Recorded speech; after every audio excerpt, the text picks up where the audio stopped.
Oke, welcome back seluruh peserta pelatihan Accurate Online. Kegiatan pelatihan yang diselenggarakan oleh jurusan Akuntansi Politeknik Negeri Malang. Gimana? Kita sudah masuk ke materi pelatihan yang terakhir terkait jurnal umum. Nah, cukup melelahkan mungkin transaksi kita selama ini, tapi ketika kita sudah lakukan, wah ada kebanggaan tersendiri ya, kita sudah belajar sejauh ini. Mari kita lanjutkan dengan transaksi jurnal umum. Ya, di sini ada sebuah transaksi yang terjadi tanggal 31 Januari. Oke, saya tutup dulu yang lampau-lampau. Perusahaan melakukan rekonsiliasi PPN masukan dan PPN keluaran periode Januari. Kemudian, bagaimana kita tahu jumlah PPN masukan dan PPN keluaran kita? Nah, caranya kita perlu memeriksa dulu dari daftar laporan. Kita pergi ke, kalau di sini keterangannya adalah buku besar, kemudian jurnal umum. Ya, jurnal umum ini untuk mencatatnya. Tapi kalau kita ingin tahu berapa jumlah yang harus kita rekonsiliasi, kita tetap harus pergi ke daftar laporan.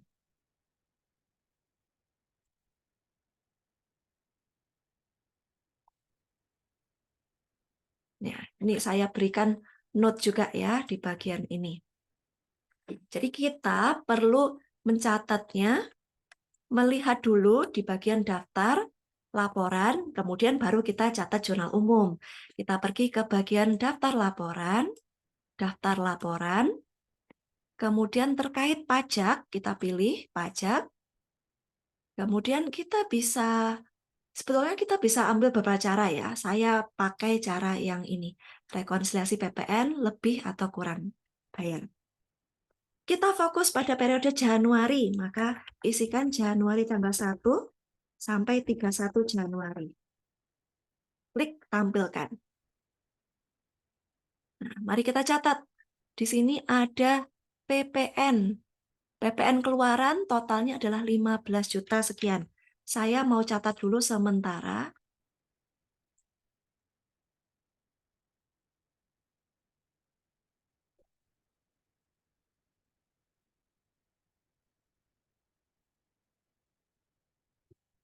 Kemudian kita masukkan dari PPN masukan. Ada 7.374.400. Ini hanya catatan ya. Mungkin Anda tidak akan melihatnya di bagian modul Anda. Silakan catat sendiri di catatan pribadi. Sehingga PPN yang lebih atau kurang bayar adalah 8.500.000 sekian. Berarti kalau seperti ini modelnya adalah kurang bayar ya.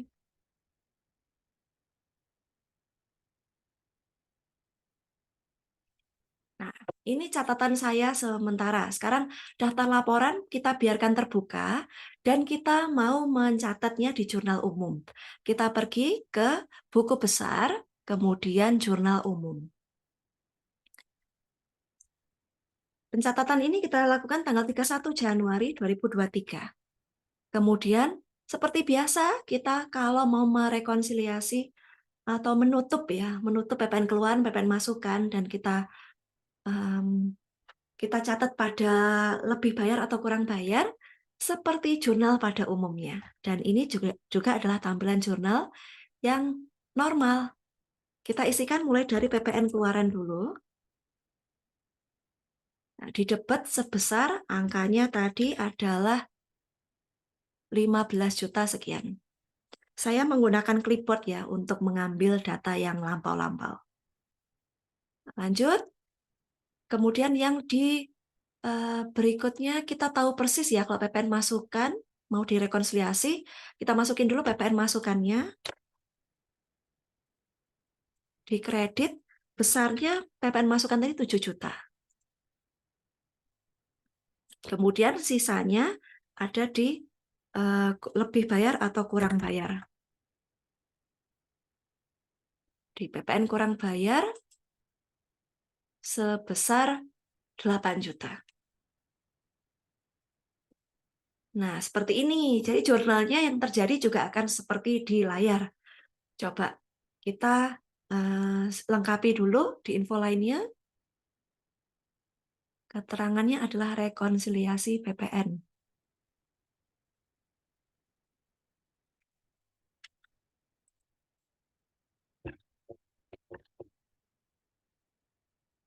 Ya, tambahkan keterangan, kemudian kita simpan. Nah, jurnal ini tadi telah kita simpan, kemudian apa dampaknya?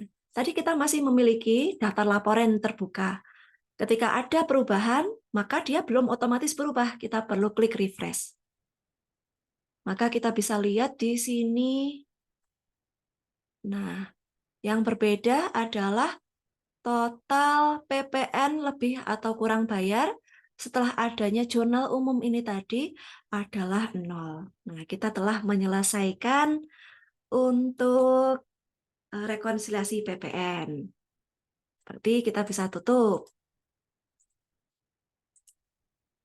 Nah, pertanyaan berikutnya adalah berapakah nilai PPN kurang atau lebih bayar perusahaan untuk periode Januari 2023? Sudah ada jawabannya ya, tadi kita sudah lakukan.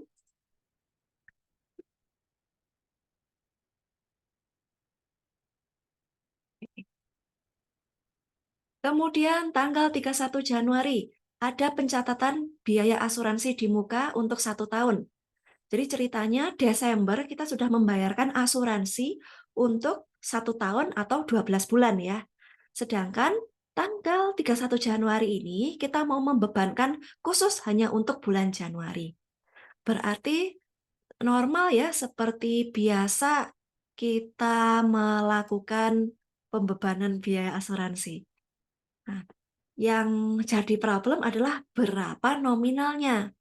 Di sini ternyata juga sama ya, ada kuis juga di bagian berikutnya. Kita akan lihat dari bagian daftar laporan, kemudian kita bisa melihat asuransi dibayar di muka itu adalah dari kategori aset. Nah, akun asuransi bayar di muka itu termasuk di bagian neraca. Nah, kita bisa, kalau Anda kesulitan untuk mencari, bisa pakai menu search di sini. Nah, kita pakai neraca. Sampai tanggal 31 Januari, kemudian kita tampilkan. Kita cari di sini asuransi dibayar di muka. Nah, ada aset lancar lainnya, ada 48 juta. Mari kita sorot di bagian angka ini untuk melihat detail. Ternyata untuk asuransi dibayar di muka, saldonya per 31 Desember 2022 adalah 48 juta. Nah, 48 juta ini adalah asuransi untuk 12 bulan.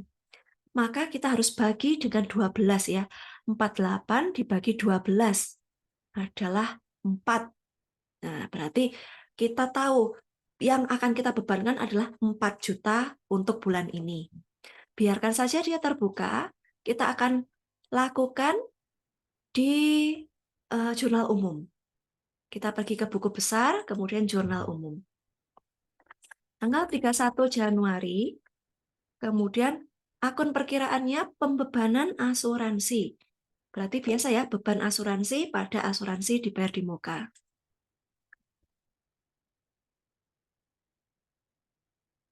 Di debit 4 juta, kemudian pada asuransi dibayar di muka, kredit 4 juta. Kemudian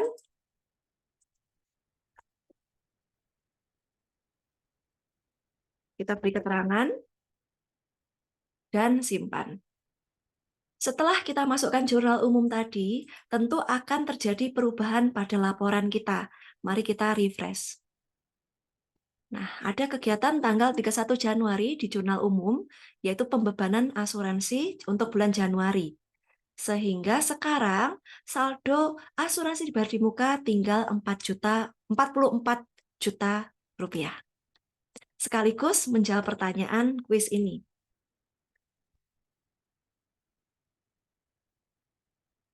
Ya, pastikan kalau menjawab kuis nanti hanya angka saja tanpa separator, titik atau koma.